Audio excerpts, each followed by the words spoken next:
Changy, welcome to the channel. It's Thursday morning. There's been a massive accident on the M6 junction 18. Didn't get off at 17, I got on and I didn't realise. So now I set off at 6:05 instead of getting there at 10 to 7, quarter to 7. I'm going to get there at 7:30, which puts me behind on time. I wanted to get, there's a loading bay. We've got two loading bays at the minute. One on a pair, one on a detached. I've done all the brickwork wrapped around on the pair, and the detached is nearly done all the way around, bar the fronts.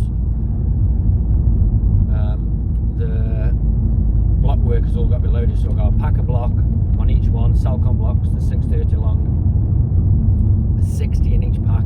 I needed to get them off before the driver started this morning. The driver starts at 7:30, so I would have had a good 40 minutes unloading. Now it says I'm going to get there at 7:28. By the time I got my boots on and got over to the site, the driver will be loading out muck, aka the mortar. The good thing is I'm probably the only gang that doesn't give the forks driver a backhander. So I always get seen last. Rule of thumb out there, weight up cost against what you're not laying. I'm actually not losing any money because I make sure I'm still loading up in the mornings. Then when the motor comes to me, I'm virtually ready to go. My bays are clear and I'm ready to make some money, so it doesn't actually hurt me being last in the morning. If you play it right, you're not going to get your materials first all the time unless you pay the driver. If everyone's paying the driver, it doesn't, like, how do you get preference if everybody's doing it? So what I do is I make sure when I've got half a tub, get the call in, because I know it's going to take them at least half an hour to come to me, at least. Sometimes it takes maybe an hour. So I get that call in early. When I'm running out of materials, make sure that call's in early, and then I get my stuff. But that's another story. Ozzy's off this morning. He's gonna, he's got something to do, his dentist or whatever it is. So he's going there. I'm on my own. I've got maybe,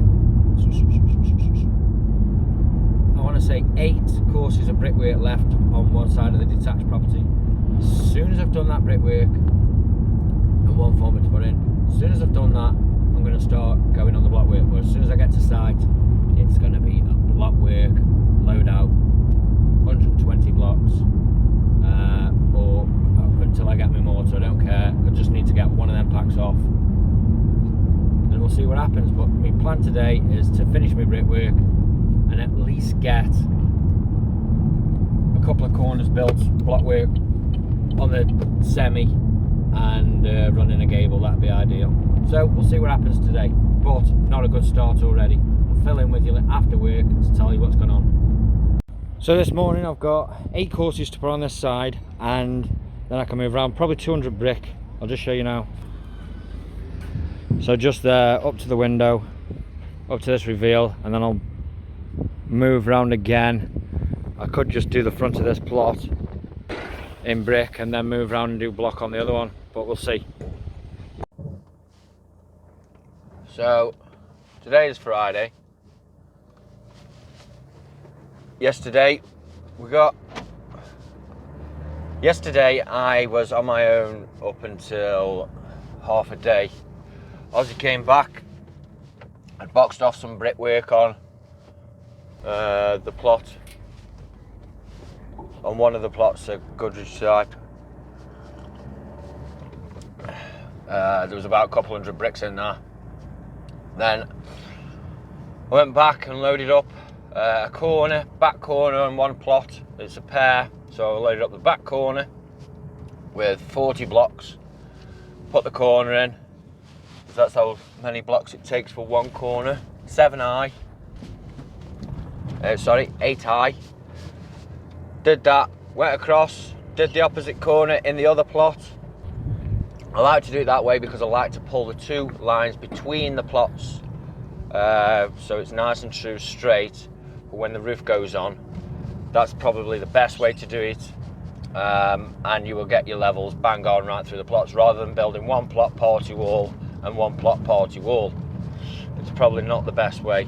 A lot of people do it that way because they like boxing them off and don't like pulling the line through to each, but I prefer line through up to windowsill height, and then once you're at windowsill height you can pull all your window formers in and they sit nice. You haven't really got to prop them as much.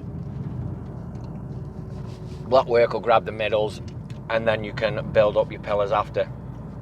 What we did, a little profile, dummy profile at the ends on the blockwork after. Started pulling down the gables, got a considerable amount in for an afternoon, not too bad actually. By the time Ozzy had come, I'd built one corner, so the rest of the day was another corner, down a flank and down another flank. This morning we have got 2 packs of blocks to unload, one on each bay. So Ozzy managed to get a load of loading done yesterday, which was good, got us ahead. And as you're using up, you're not overloading the floors, which is what you want. So we kept the weight down on the floors, kept loading up, I kept laying, Ozzy was dropping in on the jointing, dropping in on spreading, and it works well. You've got to keep going when you're on blocks. There's no stopping because they're not worth as much as brick. So the key is always have one lane at all times. This morning it's gave bad weather, really bad weather, but not until 9 o'clock. So I'll get there to the job about 10 to 7, start loading up. Mortar should come around 7:45, I would imagine, and then we're going to have an hour and a bit possibly of laying before the rain comes. The aim is today we'll just get wet, whatever it is, we'll just lay until the mortar turns to soup on the boards, and once it turns to that point, that's the point of no return for me, and I'll be stopping the work. If it was face work we were doing, I'd be making sure I was covered up before it rains. So come 8:45, if the rain's going to come, I'll be covering up, getting it all sorted. We've done a lot of brickwork. Show you all this brickwork now.